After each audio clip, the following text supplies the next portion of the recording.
여러분 안녕하세요. 오늘은 이쪽부터 시작하도록 하겠습니다. 이쪽에 챕터 1 문법에요. 동사부터 나와 있죠? 그래서 동사부터 좀 살펴보도록 하겠습니다.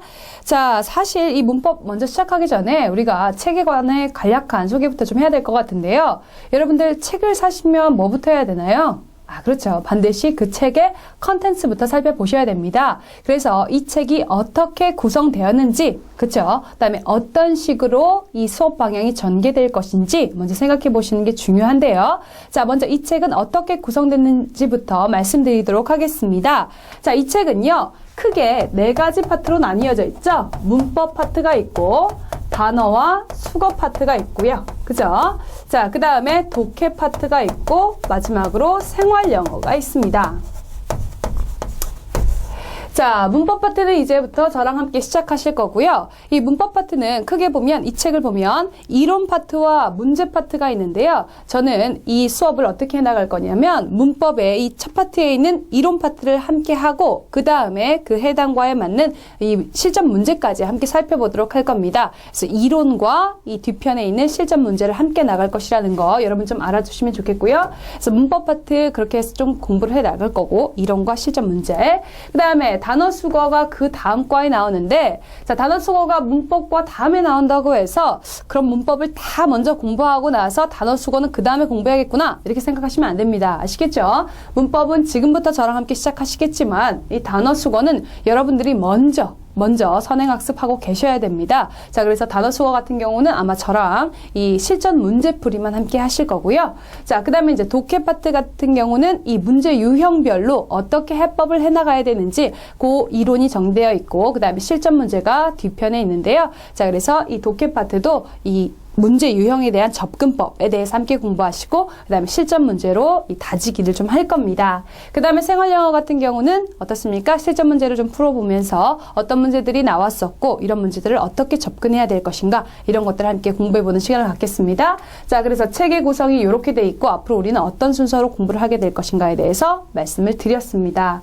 자, 먼저 문법 파트 들어가기 전에요. 여러분들 이 단어와 수거 같은 경우에 지금부터 따로 먼저 공부하시라고 말씀을 드렸었죠. 자, 근데 우리 책에 물론 빈출어휘와 기출어휘가 잘 정리되어 있습니다만 이걸로 조금 부족하다라고 하시는 분들은요, 단어책을 이 수능 단어책을 이용하셔도 무방합니다. 수능 단어책과 뭐 지문, 이 독해 지문에 나오는 그 수준이 그다지 다르지 않기 때문에 이 단어 수거 정리를 하실 때 수능 어휘집을 좀 사용하셔도 무방하겠습니다. 자, 그래서 어찌됐든 제가 말씀드리고 싶은 것은 이 문법 파트를 우리가 공부를 하더라도 단어 수거 놓으면 안 됩니다. 문법만 공부하고 있으면 안 돼요. 반드시 단어 수거도 함께 공부할 수 있도록 한다라는 거, 그것만 좀 명심하시고요. 자, 책의 구성은 어쨌든 이렇게 됐다. 책의 구성은 이렇게 됐고, 우리는 앞으로 문법 이론 공부하고 실전 문제풀이 할 것이다 라는 것을 말씀드리고 가도록 하겠습니다. 자, 이쪽에 보면 동사 그리고 시제가 첫 번째 파트로 나와 있는데요. 우리가 영어의 팔품사 한번 생각해 봅시다. 영어의 팔품사 생각해 봤을 때 뭐 있습니까? 명사, 동사. 그죠? 그다음에 대명사가 있을 것이고요. 또 뭐가 있습니까? 그렇죠. 형용사, 부사. 그다음에 전치사, 접속사, 그다음에 감탄사가 있는데요. 여러 가지 품사들 중에 동사가 맨 처음에 나왔다라는 거죠. 자, 동사는 뭐가 그렇게 중요할까요? 이제 우리가 동사에 대해서 맨 처음에 배우는데, 동사는 뭐가 이렇게 중요하길래 첫 파트부터 나와 있을까요? 동사는요, 어떻습니까? 그렇죠. 맨 처음 다른 품사들은 가지지 못한 시제를 가지고 있죠. 시제를 가지고 있고, 두 번째로는요, 태가 있잖아요. 수동태, 능동태, 태가 있죠. 명사에 수동태, 능동태 있습니까? 없다라는 거죠. 동사에만 시제와 태가 있어요. 중요하죠. 시험에 나오기 아주 좋습니다. 그 다음에 뭐 조동사라는 것도 이 동사랑 관련이 있는 것이고, 그 다음에 준동사, 우리가 준동사 뭐가 있습니까? 투부정사라던가, 그 다음에 분사라던가, 동명사라던가, 이런 거 전부 다 준동사라고 하거든요. 준동사도 결국은 동사랑 관련이 있죠. 자, 그렇기 때문에 이러한 것들이 다 동사와 관련된 거죠.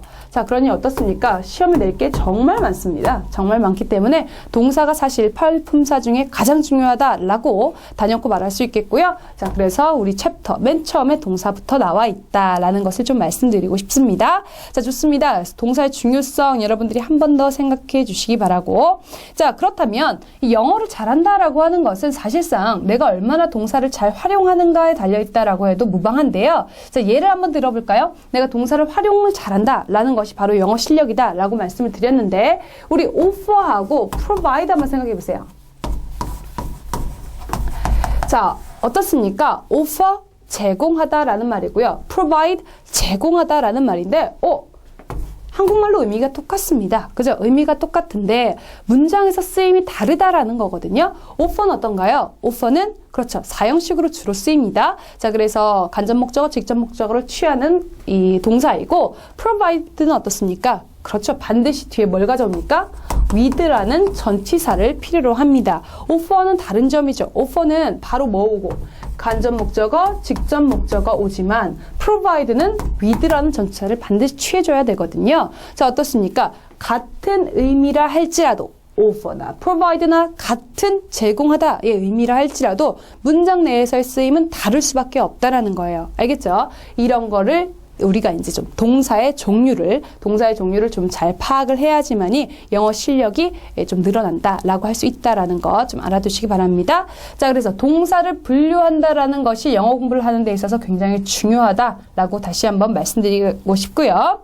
자, 근데 그러면 사실 이 동사에 대해서 쓰임을 하나하나 알면 얼마나 좋겠어요? offer는 이러하고 provide는 이러하다라는 것을 하나하나 알면 정말 좋겠습니다만 그러기에는 동사 숫자가 너무 많다라는 거죠. 동사 숫자가 너무 많기 때문에 동사를 일개 하나하나 이것은 3형식 동사, 이것은 4형식 동사, 이건 5형식 동사 이렇게 외울 수가 없다라는 겁니다. 자, 그렇기 때문에 일본의 한 학자가 이 동사를 5가지로 분류를 했습니다. 동사를 5가지의 카테고리로 분류를 했고 이 동사의 종류에 따라서 문장 형식을 나눴어요. 그걸 우리는 이제 이 영어 학습을 하면서 사용하는 거거든요.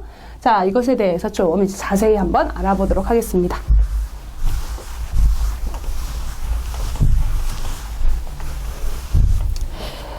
자, 이 동사의 분류라고 해서 거기 나와 있죠. 동사의 분류. 자, 동사가 굉장히 여러 가지가 많습니다만 그 동사의 쓰임새를 하나하나 개개별로 알아볼 수가 없기 때문에 동사를 큰 카테고리로 나눠서 5개의 큰 카테고리로 나눠서 우리가 이 분류를 해놨다라고 하는 건데요.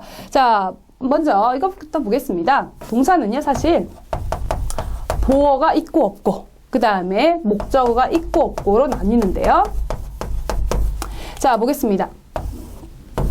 만약에 보어가 있고 없고 목적어가 있고 없고로 나뉘었을 때 자, 어떻습니까? 보어가 필요 없다라는 것은 보충 설명해 줄 게 필요 없다라는 거거든요. 보충 설명해 줄 게 필요 없는 거기 때문에 보충 설명할 필요가 없다. 얘를 뭐라고 한다라는 겁니까?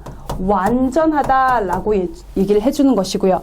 보충 설명이 필요하다. 그 자체로는 말이 성립되지 않기 때문에 주어라던가 목적어를 보충해 줄 수 있는 어떤 단어가 필요하다라고 했을 때 우리가 보어가 필요하다라고 하는 것이고 잘못 썼죠? 보어를 필요로 하는 것을 그래서 우리가 불완전하다라고 하는 것이고 보어를 필요로 하지 않는 것을 완전하다라고 하는 겁니다. 아시겠죠? 자, 어떤 보충 설명해 줄 게 필요 없으니까 당연히 그 동사는 완전하겠죠. 그죠? 하지만 무언가 보충 설명할 것이 필요한 거예요. 그 단어, 주어라든지 목적어를 보충 설명해 줄 것이 필요하다면 그 동사는 불완전하다라고 우리가 얘기를 한다라는 겁니다.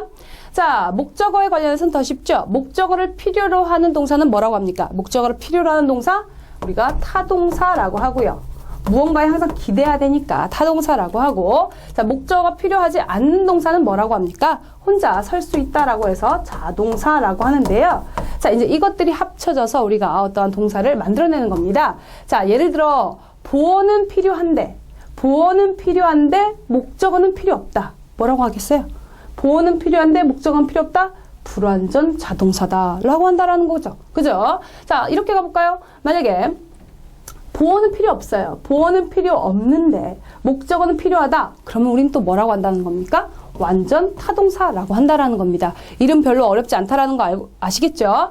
제가 지금 말씀드리고 싶은 것은 보어의 유무, 목적어의 유무에 따라서 동사의 이름을 이렇게 우리가 붙였을 때 각각 이 1형식부터 5형식까지 쓰이는 그런 동사들의 이름을 어떻게 불러줄 것인가 그거에 대해서 이제 먼저 공부를 한 겁니다. 자, 이것이 먼저 우리 책을 통해서 정리가 좀 돼야겠는데요. 자, 보겠습니다. 먼저 자동사에 대한 이야기입니다. 자동사.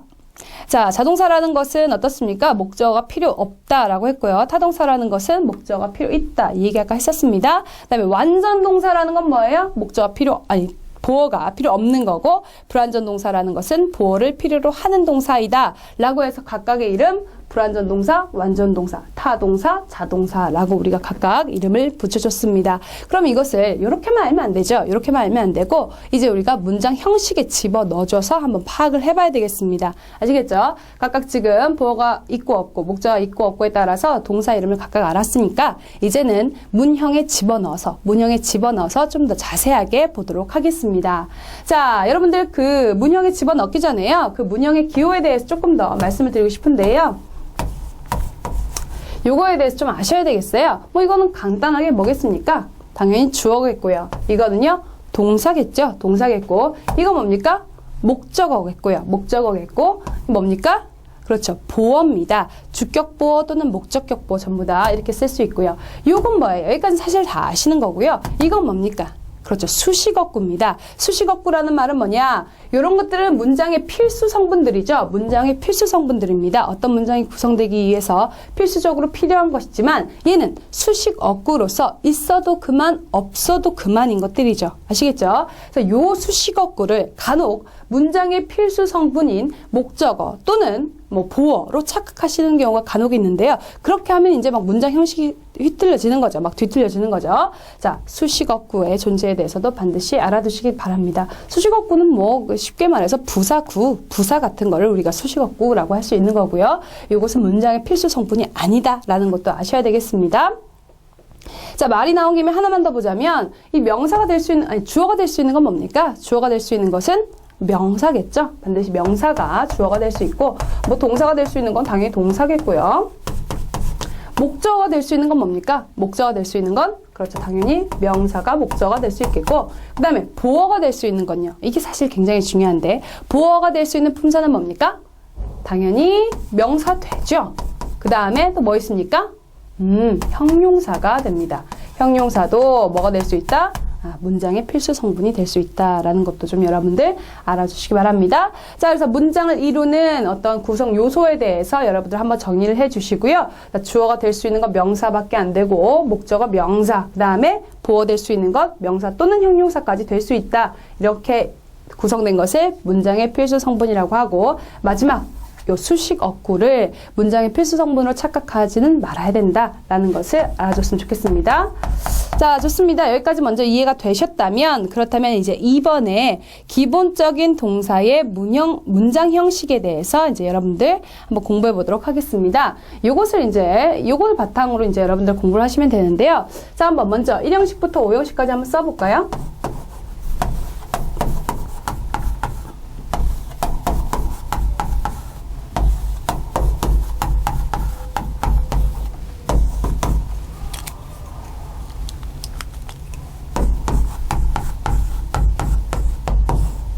자, 보겠습니다. 이제 우리가 위에서부터 1형식, 2형식, 3형식, 4형식, 5형식이 되겠는데요. 자, 한번 봐보죠. 자, 요거 한번 봐보세요. 1형식에서는 어떤 동사가 쓰였는가 라고 생각해 봤을 때, 보니까 뒤에 뭣도 없고, 보어도 없죠. 아무것도 없잖아요, 지금. 보어도 없고, 목적어도 없습니다. 그러면 보어가 없고, 목적어도 없고, 어떻습니까? 이 동사의 이름을 우리가 뭐라고 해줄 수 있다라는 거예요? 보어도 없고, 목적어도 없으니까 완전 자동사라고 할 수 있다라는 거죠. 자, 그래서 1형식에 쓰이는 동사를 우리가 완전 자동사로 분류를 해줍니다. 아시겠죠? 그 다음에 두 번째, 2형식에 대해서 보니까 2형식은 어떻습니까? 목적어는 없는데 보어는 있네요. 그죠? 목적어는 없는데 보어는 있죠. 자, 그러면 보어는 있고 목적어는 없다. 그렇다면 이 2형식에서 쓰이는 이 동사는 이름이 뭐라는 겁니까? 불완전 자동사라고 하는 거죠. 그 다음에 이제 세 번째 한번 보겠습니다. 세 번째 동사는 이름이 뭘까라고 추측해보고 있는데요. 세 번째 동사는 어떻습니까? 목적어는 있는데 보어는 없죠. 자, 그러니까 보어는 없고 목적어는 있으니까 완전 타동사다라고 할 수 있겠습니까? 자, 그러면 3형식에서 쓰이는 이 동사 이름은 완전 타동사다라고 우리가 정리할 수 있겠고요. 자, 네 번째에 쓰이는 건요. 여기 없어요. 여기 없고요. 네 번째에 쓰이는 동사 이름은 따로 정해줬습니다. 뭐라고요? 수요동사로. 이 네 번째 4형식에서 쓰이는 이 동사 이름은 따로 정해졌습니다. 수요동사라고 여러분들 기억을 하시고요. 그 다음에 이제 5번째는 어떻습니까? 목적어도 필요하고 보어도 필요하네요. 그렇다면 이 5형식에서 쓰이는 이 동사 이름은 뭐가 되겠습니까? 불완전 타동사가 되겠죠. 자, 그러면 각각 1형식부터 5형식까지 쓰이는 이 동사의 이름들을 다 정리하셨습니까? 이 이름에서 우리가 문장의 형식을 알아낼 수 있어야 되겠죠? 아, 완전 자동사라고 하는 것은 완전하니까 보어도 필요 없고 자동사니까 목적어도 필요 없겠구나. 이런 식으로 여러분들이 추측할 수 있어야 되겠습니다. 자, 그래서 각 형식에 대해서 어떻게 생겼나 살펴보았고 이름들도 한번 동사의 이름들도 살펴보았다. 라고 하는 것까지 좀 기억을 하시고요. 자, 그럼 이제 1형식부터 좀 자세히 살펴보도록 하겠습니다. 1형식부터요. 자, 1형식은 어떻게 우리가 무슨 말 했습니까? 그렇죠. 완전 자동사라고 그랬으니까 뭐도 필요 없고 보어도 필요 없고 목적어도 필요 없는 것을 1형식이라고 한다라는 말 말씀드렸고요. 자, 거기 예문을 좀 몇 개 살펴볼게요. 예문을 살펴보니까 Our class begins at 9 o'clock 이렇게 돼 있네요. 그죠? 그 다음에 The earth moves around the sun 그랬고 The sun rises in the east 그랬어요. 어떻습니까? 여러분들 여기서 begin, move, rise 이거 전부 다 그렇죠. 뒤에 뭣도 없어요. 보어도 없고 뭣도 없습니까? 목적어도 없잖아요. 그러니까 이 begin, move, rise 이걸 뭐라고 얘기할 수 있다라는 겁니까? 1형식 동사, 즉 완전 자동사라고 얘기할 수 있다라는 거죠. 자, 근데 여기서 이제 궁금한 점이 생기셔야 됩니다. 아니 그러면 1형식이라는 것은 주어 동사만 있고 뒤에 아무것도 필요 없다 그랬는데 여기 보니까 at 9 o'clock, round the sun, in the east 이런 것들이 다 있는데요. 이건 뭐예요? 자, 뭐라는 거예요? 수식어구죠. 부사구잖아요. 부사구는 무슨 말씀 드렸습니까? 그쵸. 문장의 필수 성분 아니다. 그죠? 아니다. 있어도 그만 없어도 그만인 것들이다 라고 말씀드렸었죠. 그래서 부사구다 라고 그랬는데요. 이 문장을 수식해주는 부사구다. 이 문장을 수식해주는 부사구는 문장의 성분에 해당하지 않습니다. 자, 그래서 at 9 o'clock around the sun in the east 같은 건 다 뭐다? 수식어구, 즉 부사구다라고 정리를 하셔야 되겠습니다. 이건 문장의 성분에 해당하지 않으므로 이 문장은 결국 주어랑 동사로만 이루어진 문장이다 라고 할 수 있겠죠? 자, 그랬고요. 완전 자동사 이렇게 3개 살펴봤는데 사실 중요한 게 뭐냐면요. 이 1형식에 관련해서 시험에 나올 수 있는 포인트는 뭐냐? 1형식 관련해서 시험에 나올 수 있는 포인트는 정해져 있습니다. 첫 번째는 뭐냐? 2개가 있는데요. 첫 번째는 자동사이기 때문에 혹시 여기에 뭐가 와버리면 그렇죠. 목적어가 와버리면 그 문장 틀리겠죠. 목적어 오면 틀립니다. 자, 그래서 만약에 목적어가 오려면 내가 그래도 목적어를 쓰고 싶어요. 그럴 땐 반드시 뭐가 필요합니까? 이 사이에 전치사가 필요하죠. 전치사. 다시 정리하면 자, 이 완전 자동사는 목적어를 취할 수가 없어요. 자동사, 말 그대로 자동사이기 때문에 목적어를 취할 수가 없거든요. 만약에 내가 그래도 목적어를 좀 취해야 된다라고 한다면 그때 전치사를 집어넣고 목적어를 취할 수는 있죠. 단, 이때 이 목적어는 누구의 목적어입니까? 그렇죠. 여기 있는 동사의 목적어가 아니고 전치사의 목적어로서 뒤에 명사가 올 수는 있습니다. 아시겠죠? 정리하자면 분명히 자동사인데 뒤에 명사에 해당하는 게 바로 뒤따라왔다. 그럼 그 문장 틀린다라는 겁니다. 아시겠죠? 어떠한 명사가 뒤따라오려면 반드시 그 앞에 전치사가 있어야지만이 한다. 왜냐면 자동사는 목적어를 가질 수 없으니까. 이게 첫 번째 중요한 포인트고요. 그다음에 두 번째는 이게 첫 번째 전치사가 끼고 그 다음에 목적어가 와야 된다라는 것을 말씀드리고 싶었고, 그 다음에 두 번째는 뭐냐? 자, 수동태로 만들 수 있을까 없을까요? 이 1형식 문장은 수동태로 만들 수 있을까 없을까요? 당연히 없겠죠. 왜요?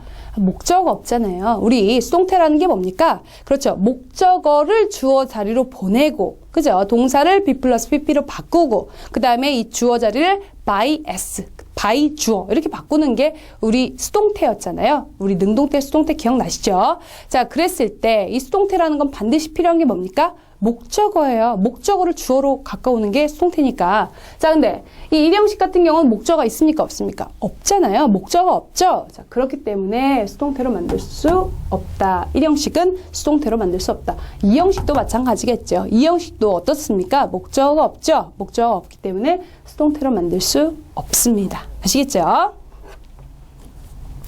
자, 그래서 두 가지. 이 일형식과 관련해서 이 시험에 나올 수 있는 포인트는 두 가지인데요. 첫 번째로 이것은 완전 자동사 문장이기 때문에 뒤에 명사 또는 명사 해당 어구가 오면 안 된다. 왜?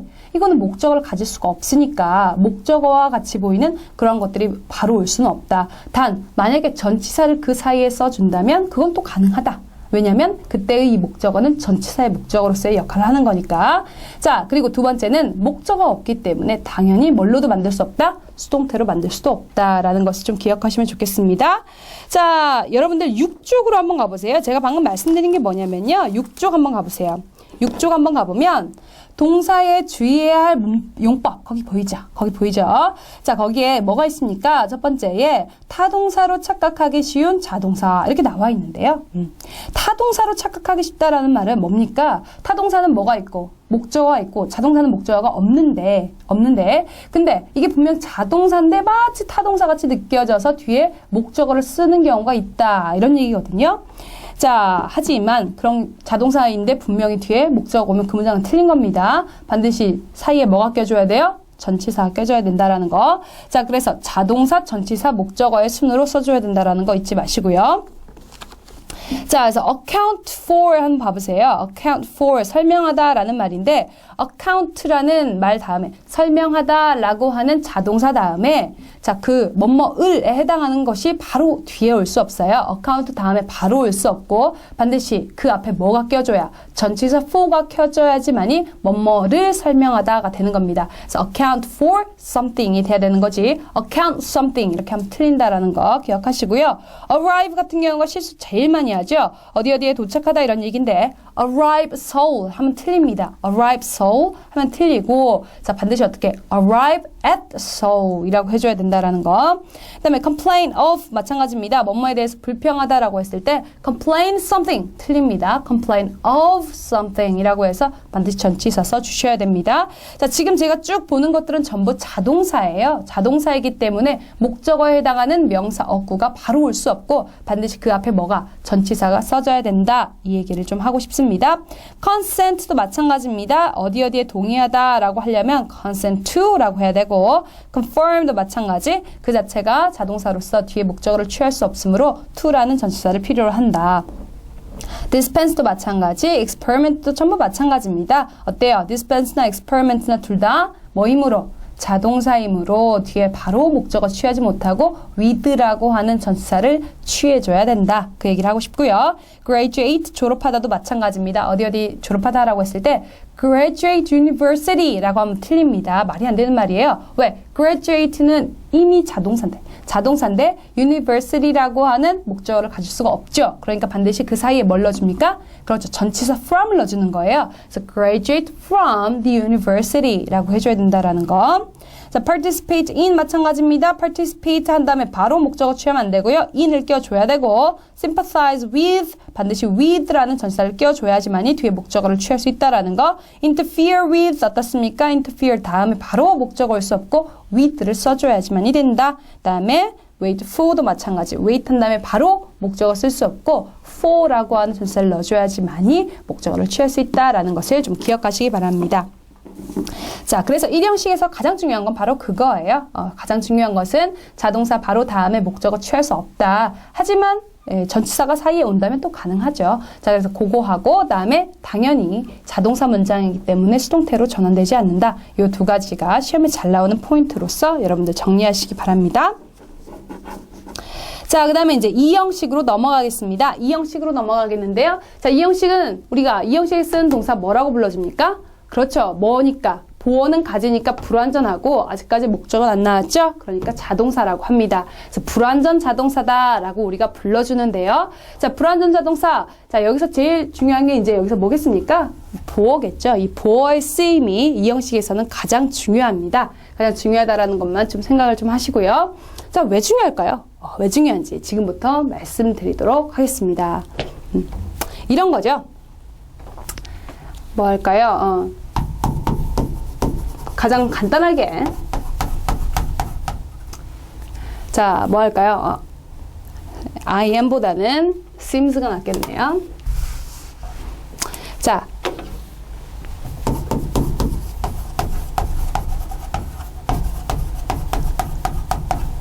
자, 이 형식 관련해서 문제에 가장 많이 나오는 건 뭐냐면요. 바로 이 보어 자리에 알맞은 것 찾기입니다. 보어 자리에 알맞은 것 찾기가 시험에서 가장 많이 나오는데, 자, he seems라고 하면 그는 무엇처럼 보이다 이런 말인데요. happy냐 happily,가 와야 되냐, 이 두 개를 이제 놓고 알맞은 것을 고르는 것이 이 형식 관련해서는 가장 잘 나오는 문제입니다. 자, 이게 무슨 말이냐? 이 주격 보어 자리에 올 수 있는 품사가 무엇이냐를 결국 묻는 거거든요. 자, 하나는 뭐고 형용사고 하나는 부사인데요. 자, 여러분들 정답 뭔지 감이 좀 오십니까? 자, 아까 제가 여기에서 한번 말씀드렸었죠. 부사구나. 부사는 수식어구이지 문장의 성분이 아니다라고 한번 말씀을 드렸었습니다. 그것도 한번 생각해 보셔야 될 것이고, 자, 이거 다 몇 번인 것 같습니까? happy일까요? happy일까요? 당연히 happy입니다. happy예요. 자, 왜 그러냐? 하나 더 얘기를 좀 말씀드리자면요. He seems happy. 어떻습니까? 그는 행복하게 보인다. 이런 말인데, 자, seems까지만 하면 문장이 완성되지 않는 거예요. 그는 뭐뭐하게 보인다. 자, 어때요? 문장이 끝나질 않죠? 뭐뭐하게 해당하는 게 필요하잖아요. 자, 그렇기 때문에 반드시 주어의 내용을 보충해주는 보어가 필요한데, 주어의 내용을 보충해주는 보어가 필요한데, 제가 지금 말씀드렸죠. 이 보어가 무엇을 보충해주고 있다고요? 주어를 보충해주고 있어야 됩니다. 자, 근데 주어의 성분은 뭐예요? 주어의 품사가 뭡니까? 대명사 또는 명사잖아요. 대명사나 명사를 보충, 대명사나 명사를 꾸며줄 수 있는 품사는 뭡니까? 명사 또는 대명사를 꾸며줄 수 있는 품사는 뭐예요? 그렇죠. 당연히 형용사밖에 없죠. 형용사밖에 없죠. 자, 그렇기 때문에 여기는 happy가 들어가야 된다. 주어의 어떠한 상태를 보충 설명해 준다라는 말은 다시 말해서 주어를 수식할 수 있어야 된다라는 말인데, 주어를 수식하는 것은 다시 말해서 명사를 수식하는 것은 형용사이기 때문에 당연히 여기서 여러분들 happy를 골라주셔야 됩니다. 아니, 이렇게 간단한 걸 근데 왜 헷갈리냐면요. 굉장히 간단한 얘기잖아요. 우선 부사는 문장의 성분이 아니에요. 알겠죠? 자, 그랬고, 여기서, 근데, 여기서 뭐 주어를 보충 설명해 주는 거니까, 주어는 명사니까 당연히 happy, 이렇게 생각하면 되는데, 왜 이게 많이 이렇게 오답이 생기냐면요.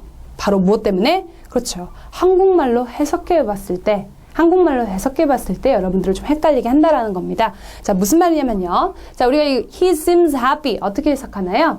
그는 행복하게 보인다 라고 해석을 하죠. 자, 마치 어떻습니까? 행복하게 보인다. 행복하게 뭐뭐하게? 그렇죠. 마치 부사처럼 우리가 해석을 한다라는 거예요. 한국말로 해석을 할 때. 자, 그래서 한국말로 뭐뭐하게 해당하기 때문에 부사를 써줘야 되는 거 아닌가? 라고 생각하실 수 있는데요. 어떻습니까? 여러 가지 방금 제가 말한, 그렇죠. 부사는 문장 성분이 아니고, 그죠? 그 다음에 이 주격보어라는 것은 주어의 상태를 설명해 주는 것인데, 주어는 명사이니까 명사를 수식할 수 있는 것이 보어 자리에 와야 된다라는 것을 생각해 봤을 때 형용사가 답이 돼야 되는데, 이 해석 때문에 여러분들이 부사를 좀 헷갈리시는 경우가 있다라는 겁니다. 아시겠죠?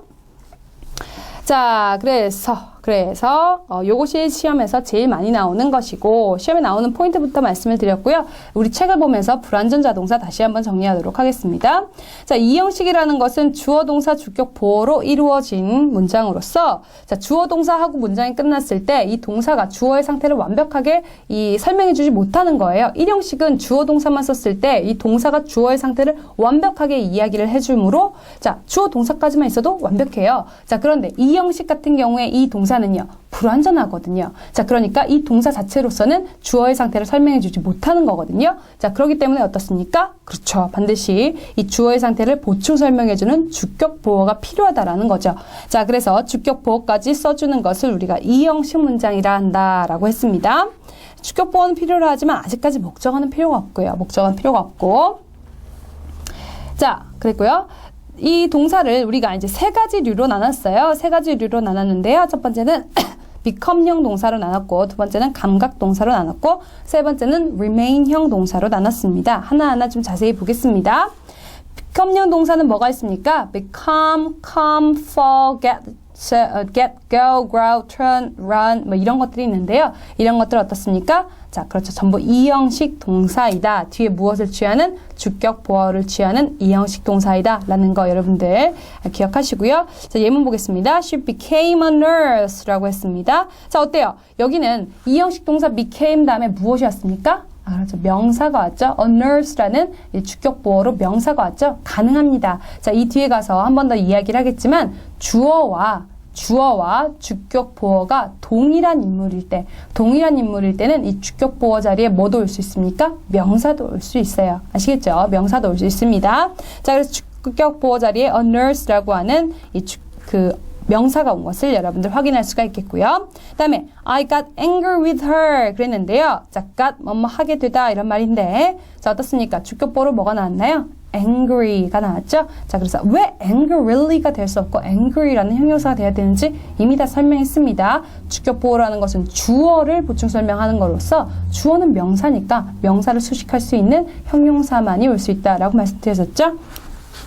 자, 그래서 angry라고 하는 이 형용사가 주격보어로 온 거 볼 수 있고요. 그 다음에 she has grown old and weak 그랬습니다. 자, grow 뭐뭐해지다 이런 표현인데요. old and weak 늙고 병약해졌다 이런 말인데 자, 어떻습니까? 주격보어 자리에 old and weak 이라고 하는 형용사 온 거 보이시죠? 그 다음에 the leaf turned red 그랬습니다. 자, 뭐뭐해지다 turn 다음에 red가 와서 빨개지다 이런 표현이 되겠습니다. 자, 그래서 주격보어 자리에 전부 다 a nurse 하나 빼고는 a nurse 명사 온 거 하나 빼고는 전부 다 뭐가 왔습니까? 형용사가 온 거 보이시죠? 자, 주격보어는 형용사 또는 명사가 될 수 있구나라는 것을 여기서도 정리하시고요. 다음에 감각동사 한번 보겠습니다. 감각동사가 시험에는 굉장히 많이 나오는데요. 뭐가 있습니까? feel, look, smell, sound, taste 이런 것들이 있는데요. 자, 어떻습니까? 이것들 다음에는 뭐가 온다는 거예요? 그렇죠. 보어로서 형용사가 주로 나옵니다. 형용사가 나오고요. 거기에 부사는 X 이렇게 돼 있죠. 왜 부사 못 오는지 말씀드렸었습니다. 주격 보어는 주어를 보충 설명해 주는 건데 주어의 품사는 뭐다? 명사이다. 명사를 수식해 줄 수 있는 건 뭐다? 형용사다. 형용사밖에 올 수 없다라고 하는 거예요.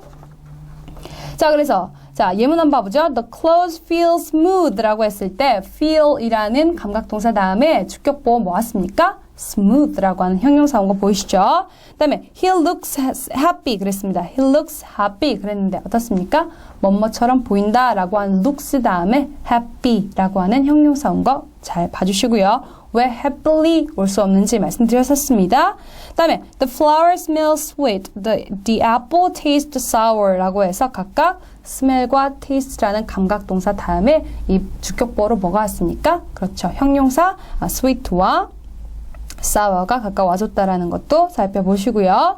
그 다음에 마지막 이제 세 번째 remain you입니다. remain형 이 형식 동사는 뭐가 있냐면 continue하고 hold, keep, lie 등이 있는데요. 특히 hold는 여러분들이 대부분 삼형식에서 잡다, 그죠? hold my hand, 내 손 잡아 이랬을 때 잡다라는 의미로 많이 알고 계신데요. 이 형식 동사로도 쓰입니다. 이 형식 동사로 쓰일 때는 지속되다라는 의미로서 이 형식 동사로도 hold가 쓰일 수 있다라는 것도 좀 알아두시고요. 자, 좋습니다. 예문 보자면 he kept silent all the time 그랬어요. kept이라고 하는 이 형식 동사 다음에 silent 형용사 이 주격보어로서 왔고요. 그 다음에 he remained calm이라고 해서 remain이라고 하는 이 형식 동사 다음에 calm이라고 하는 형용사가 주격보어로 왔습니다.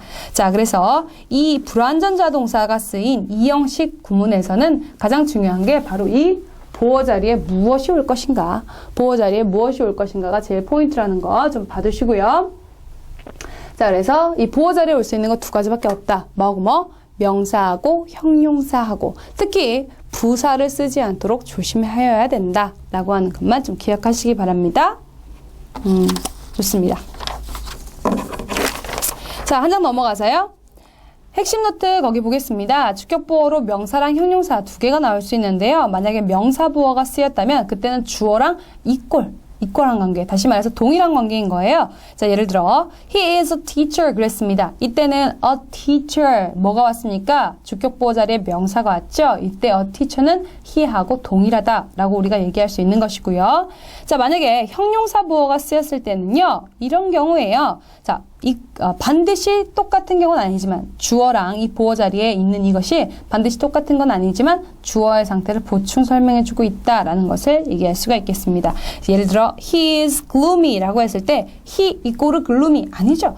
그죠? 그렇잖아요. 그가 우울한 그 자체는 아니잖아요. 아시겠죠? 다만 he의 상태를 보충 설명해주고 있다라고 얘기할 수는 있겠죠. 자, 그래서 보어가 명사가 쓰일 수도 있고 형용사가 쓰일 수도 있는데 명사일 경우에는 주어랑 그 주격보어랑의 관계가 동일한 것이고 형용사일 때는요. 그렇죠. 주어와 주격보어의 관계가 동일한 건 아니지만 주격 관계를 보충 설명해주고 있다라고 우리가 얘기할 수 있겠습니다.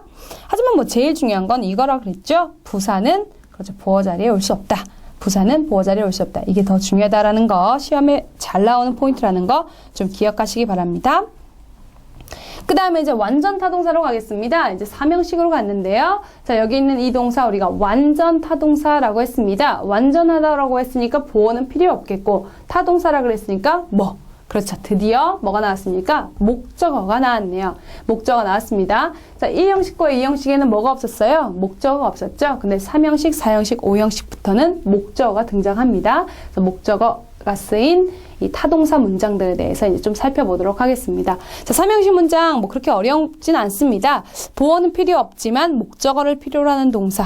그죠? 우리가 이것을 완전 타동사라고 말씀드렸었고, 이 목적어가 될 수 있는 건 뭐겠습니까? 목적어가 될 수 있는 품사는요, 여기서도 말씀드렸지만, 그렇죠. 명사. 목적어가 될 수 있는 것은 명사 또는 명사 상당어구, 투부정사라던가 동명사, 이런 것도 전부 다 명사 상당어구죠. 그래서 이런 것들이 이 목적어 자리에 나와서 동사의 목적어 역할을 할 수 있겠다라고 우리가 생각할 수 있겠습니다.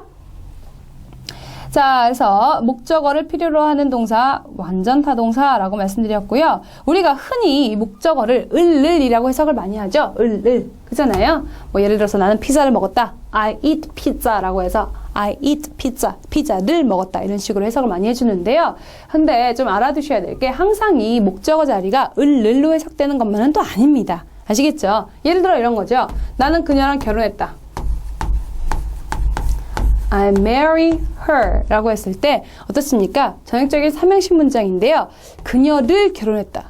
말이 안 되거든요. 어떻습니까? 이때 her는 그녀와 결혼했다라고 해야 말이 되죠.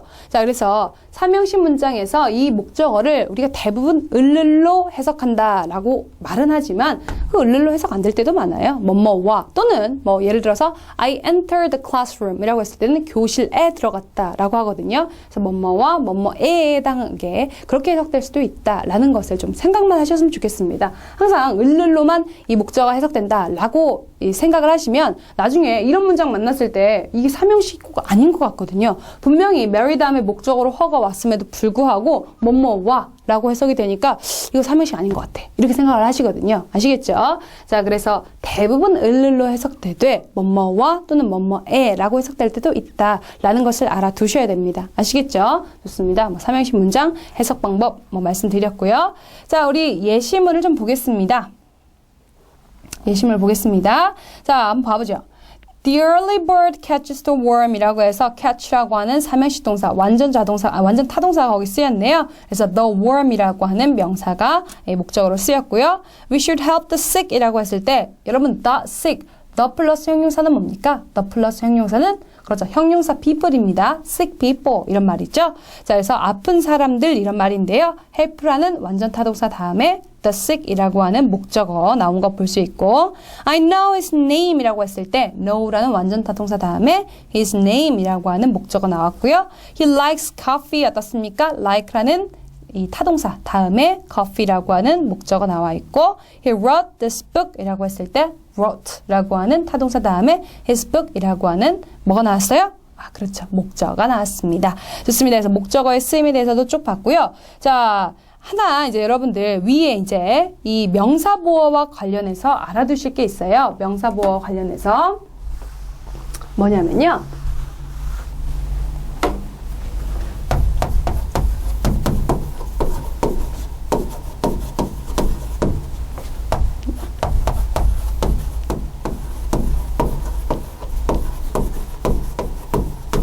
이렇게 두 문장이 있었을 때 봐보세요. 주어, 그죠? 동사, 그 다음에 얘가 목적어인지 보어인지 모르겠다라는 거죠. 이것도 주어, 동사는 알겠는데 얘가 목적어인지 보어인지 헷갈린다라고 하시는 분들이 있거든요. 자, 이 경우는 a nurse와 he의 관계를 한번 살펴보세요. 아까 우리가 뭐일 때? 주격 보어가 명사일 때는 주어와 똑같은 인물이다 라고 말씀드렸었죠. 자, he is a nurse 같은 경우는 어떻습니까? he하고 a nurse의 관계가 이꼴이잖아요. 그는 간호사이다. 그죠? 자, 어떻습니까? 이꼴 관계잖아요. 자, 그렇기 때문에 이때는 우리가 이 형식으로서 여기 있는 a nurse는 뭐고? 주격 보호이다 라고 얘기할 수 있는 거죠. 자, 여기는요, 어떻습니까? He needs a nurse거든요. 그는 간호사를 필요로 한다. 그랬을 때 he하고 nurse가 같은 인물이겠습니까? 그는 간호사를 필요로 한다라고 하는 구문인데 아니겠죠. 자, 그러니까 이때는 he와 a nurse가 동일한 관계가 아니죠. 이랬을 때 우리가 얘를 목적어, 이 need라는 타동사의 목적어라고 하고 얘는 이제 삼형식 문장이 되는 거고 얘는 어떻습니까? 그렇죠. 주격 보호를 필요로 하는 이형식 문장이다 라고 얘기할 수가 있겠습니다. 자, 그래서 그냥 우리가 멀찍이 봤을 때는 주어 동사 다음에 명사, 주어 동사 다음에 명사가 나왔으니까 얘가 이제 주격 보호이냐 또는 목적어이냐 헷갈릴 수 있는데요. 아주 쉬워요. 어떤 관계? 그렇죠. 그 보호와 여기 있는 이 명사구와 앞에 있는 주어가 동일한 관계라면 똑같은 인물이라면 그때는 뭐겠지만 주격 보호겠지만 이렇게 상관없을 경우는요. 그렇죠. 목적어이다 라고 생각하시면 됩니다. 아시겠죠? 헷갈리실 거 없습니다. 좋습니다. 자, 그랬고요. 다음 핵심 노트에 보면 동종 목적어로 나와 있는데 이게 무슨 말이냐면요. dream하고 laugh, live, sleep 이런 것들은 사실 완전 자동사예요. 완전 자동사라는 것은 일형식에서 쓰이는 거죠. 자, 그런데 어원이 같은 dream, laugh, live, sleep 같은 명사를 목적어로 취할 수 있다라는 겁니다. 삼형식으로도 쓸 수 있다라는 거예요. 이때 이 어원이 같은 이 목적어들을 동종 목적어라고 한다라는 그런 말이 있다 정도만 알아두시면 되고요. 그냥 더 중요한 것은 dream, laugh, live, sleep 같은 것들은 일형식에서도 쓰고 삼형식에서도 쓴다 이 정도만 알아두면 되겠어요. 자, 그래도 예문 조금 볼까요? He dreamed a happy dream. 그랬습니다. 어떻습니까? dream의 동족인 dream이 어떻습니까? 목적어로 나왔죠? 이랬을 때 우리가 동종 목적어라고 한다라는 것만 좀 보시면 되겠고요. He dreamed happily 라고 하는 구문도 봐보세요. 자, 다음에 she laughed a bitter laugh 그랬거든요. laugh의 동족인 laugh가 목적어로 나왔죠? 명사인 laugh가 목적어로 나왔을 때 이런 걸 우리가 동종 목적어라고 한다. 자, 근데 laugh 그 자체는 뭐이기도 하니까 일형식 동사이기도 하니까 she laughed bitterly라고 써도 무방하겠습니다. 그래서 동종 목적어를 써가지고 삼형식 문장으로 만들 수도 있고 아니면 그냥 일형식으로 써줄 수도 있어요. 완전 자동사이기 때문에 그래서 동종 목적어를 사용하면 삼형식이 되는 것이고 아니면 일형식으로도 써줄 수 있다. 이 정도만 아시면 되겠습니다. 그 쓰임에 대해서 한번 쭉 읽어보시기만 하시고요. 동종 목적어의 개념에 대해서도 이런 것들이 있구나 정도만 생각하시면 되겠습니다. 그 다음에 이제 우리가 사형식으로 넘어가는데요. 사형식은 좀 독특하죠? 뭐가 필요 없습니까? 부어는 필요 없습니다. 부어는 필요 없지만 뭐가 두 개예요? 목적어가 두 개거든요. 이런 것들은 이름을 따로 붙였어요. 뭐라고? 수여동사라는 이름을 따로 붙여줬습니다. 수여동사라고 하는데요.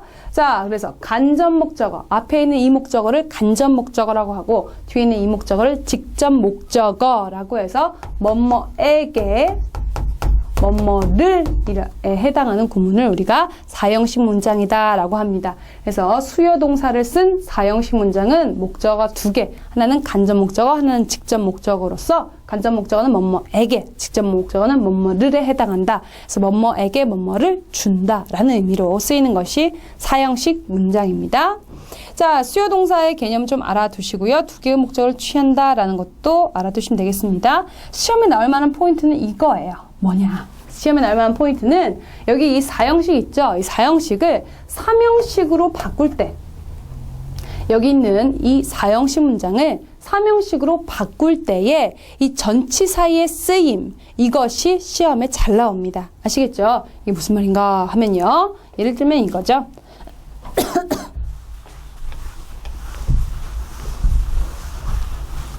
한번 봐볼까요? He gave me a book 그랬습니다. 이라고 했을 때 어떻습니까? 수요동사 gave가 쓰였고요. me, 나에게 책을 해당하는 간접 목적어, 직접 목적어가 쓰였습니다. 이대로 사형식으로 놔두면 좋을 텐데 이것을 뭘로 바꾼다라는 거예요? 삼형식으로 바꾼다라는 거예요. 삼형식으로 전환을 시키는데 어떻게 전환을 시킵니까? 그렇죠. He gave 여기까지 그대로 씁니다. 그 다음에 뭐가? 직접 목적어가 앞으로 튀어나오고 간접 목적어가 뒤로 가는데 반드시 여기에 뭐가 삽입돼야 되죠? 그렇죠. 전치사가 삽입이 되어야 됩니다. 자, 이랬을 때 이 gave 같은 경우는 뭐뭐에게 주다라고 하죠. 뭐뭐에게 해당한 전치사 뭡니까? to를 여기다 써가지고 he gave a book to me 이렇게 바꿔 쓰는 법. 이것이 이제 우리 시험에 제일 잘 나오고요. 여기에 이 전치사 to를 쓸 것이냐 또는 for를 쓸 것이냐 또는 of를 쓸 것이냐 또는 on을 쓸 것이냐가 이제 시험 포인트가 되겠습니다. 아시겠죠? 그래서 사형식 문장을 3형식으로 교환을 하는 법. 그 다음에 이 간접 목적어 앞에 전치사 to나 for나 of이나 on이나 어떤 것을 선택해 줄 것인지 이게 이제 시험에 나오는 포인트다라는 것만 좀 기억해 주시고요. 자, 그러면 to, 간접 목적어 앞에 to를 취하는 것은 뭐가 있느냐?